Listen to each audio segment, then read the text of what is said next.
Welcome दोस्तों। तो इस लेक्चर में हम लोग इंटरेस्ट से रिलेटेड लेटर्स देखने वाले हैं। चलो, सबसे पहला लेटर कौन सा है सर? Payment of interest. दो लेटर, अभी अलॉटमेंट लेटर ऑलरेडी हमने पिछले सेशन में देखा, बहुत ही सिंपल था, होप सो आपको समझ गया होगा।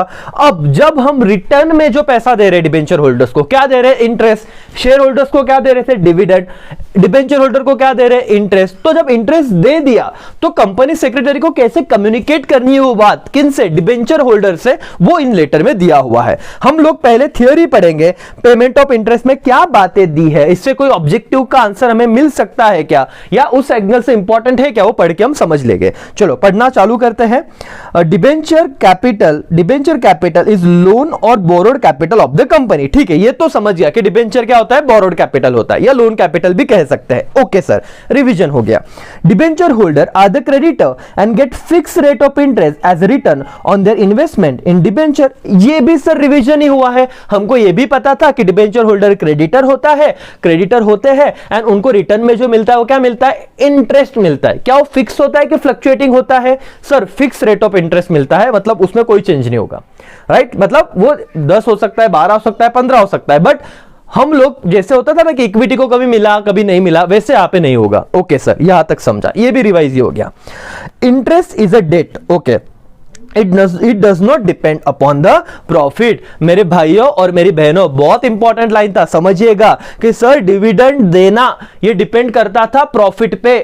आई रिपीट, डिविडेंड देना ये डिपेंड करता था प्रॉफिट पे, लेकिन सर पेमेंट ऑफ इंटरेस्ट, जब मैं इंटरेस्ट दे रहा हूं, मेरे कंपनी का प्रॉफिट नहीं हुआ तो मैंने इंटरेस्ट नहीं दिया, चलेगा क्या? नहीं चलेगा। लाइन पढ़ना, अगर अग्री डिसएग्री के लिए आए तो भी आप लिख सकते हो, क्योंकि आपके पास अब पूरा नॉलेज है।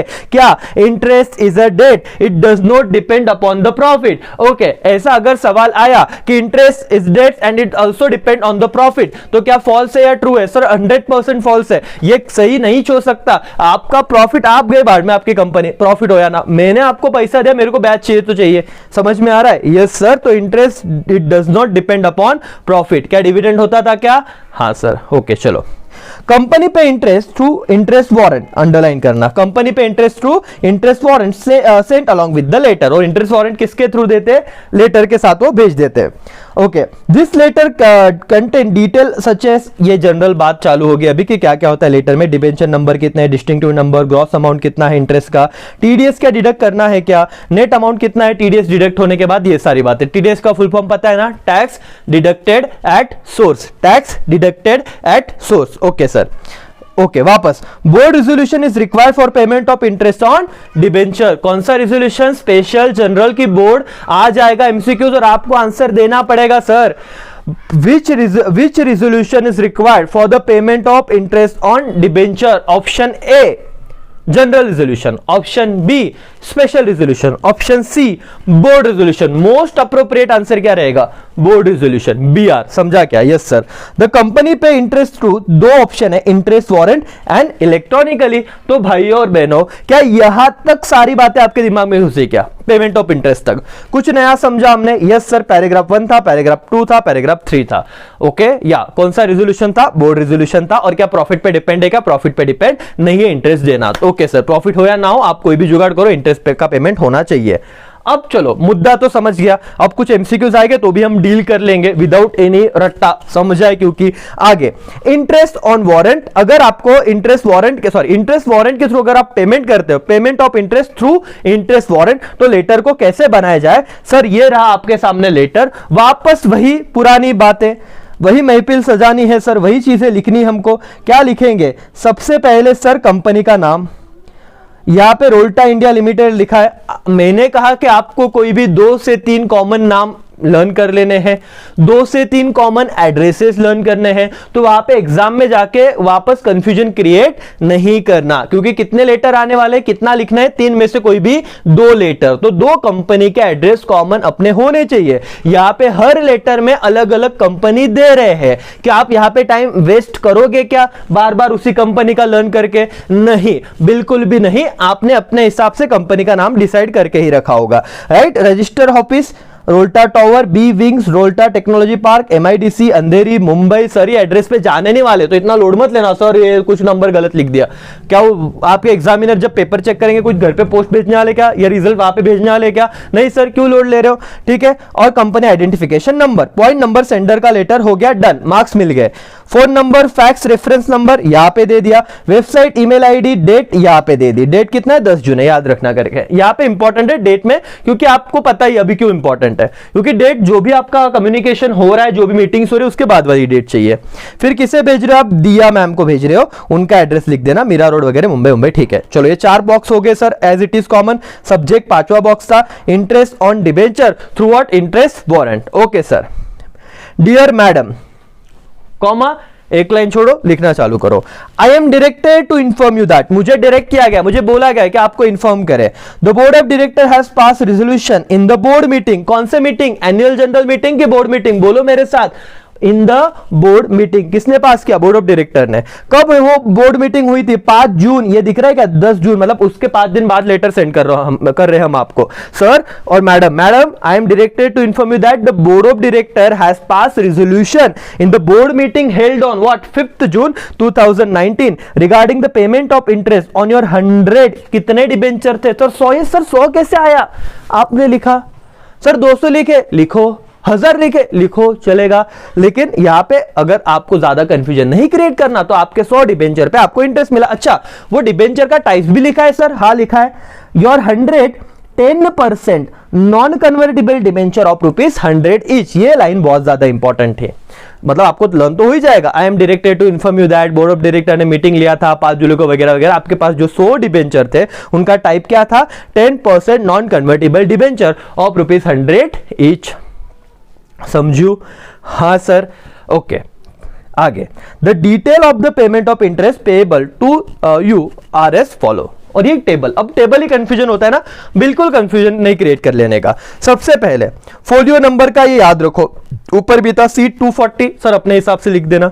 नंबर ऑफ डिबेंचर कितने थे? 100 सर। यहां पे अप्लाई और अलॉटेड नहीं आया, क्योंकि अभी तो पता है ना उतने 6, वो अलॉटेड में पता बताना था कि अप्लाई कितने और अलॉट कितने के, तो वहां पे 2 कॉलम बने थे। यहां पे तो पता है कि 100 ही डिबेंचर, इसलिए डायरेक्टली बोल दिया number of debenture 100। Distinct number, sir ये तो फुकट का कॉलम है, फ्रॉम से लेके टू लिखने का, 601 से लेके 700। 3 कॉलम हो गए क्या? बोलो मेरे साथ, 3 मतलब वो 4 हो गए। पहला कौन सा था? Folio number, number of debenture और डिस्टिंक्ट नंबर। इतना डन हुआ। आगे gross amount of interest. Sir बोलो ना, 100 डिबेंचर देखो यहाँ पे इंटू 100, आप लेटर में ही लिखोगे, मैं आपको समझाने के लिए बोल रहा हूं। कितना हो गया? 10,000 इंटू सर इंटरेस्ट कितना है? 10%। आप बोलोगे सर ये किधर दिया है 10%? बरोबर है ना? या देखो क्या लिखा? 10% नॉन कन्वर्टेबल डिबेंचर। और दोस्तों जब आप ऐसे लिखते हो 10% non convertible, 5% non convertible, 15% non convertible, ये जो परसेंट है वो क्या डिनोट करते हैं? इंटरेस्ट रेट डिनोट करते हैं। तो 10% जब आपने कहा 10% नॉन कन्वर्टेबल, तो इसका मतलब क्या हुआ? कितना परसेंट इंटरेस्ट इस पे मिलेगा? आप कहोगे सर 10,000 पे 10%, 1,000 आ गया इंटरेस्ट। समझा क्या ये अमाउंट कैसे आया? क्या अपने मन से लिखोगे क्या? नहीं सर, जो आपने नंबर ऑफ डिबेंचर बोले 100, एक डिबेंचर का वैल्यू बोला 100 इंटू 100 कितने हुए? 10,000। 10,000 पे इंटरेस्ट कितना गया? 10% से 1,000 इंटरेस्ट आ गया सर। हाँ, कॉलम नंबर 4 डन हो गया। टीडीएस कितना है सर? 10% ऑन इंटरेस्ट लिख देना। लेकिन क्या 1,000 पे इंटरेस्ट लगेगा? नहीं सर। क्यों सर? थ्रेशोल्ड लिमिट होगी, मे बी 10,000 के ऊपर अमाउंट गया तो ही डिबेंचर पे इंटरेस्ट लगेगा। यहाँ पे अमाउंट 10,000 के ऊपर नहीं है। कितना है? सिर्फ 1,000 है सर, तो बराबर है, नील लिख दो। नील लिख दिया तो जिंदगी और आसान हो गई सर।